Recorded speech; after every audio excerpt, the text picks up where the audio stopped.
दरम्यान राजन साळवेंनी शिवधनुष्य हाती घेतल्यानंतर ठाकरे गटाच्या नेत्यांनी काय प्रतिक्रिया दिली आहे पाहूया.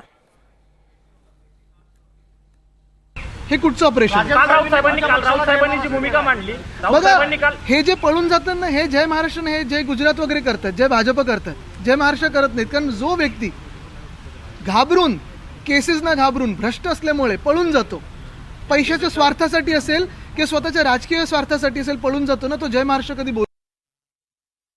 काय धक्का बसणार? एवढे 40 आमदार गेले होते, 10-12 खासदार गेले, आता एक माजी आमदार गेल्यावर काय धक्का बसणार? पण निश्चित राजन साळवे एक चांगले शिवसैनिक आहेत असं म्हणता येईल.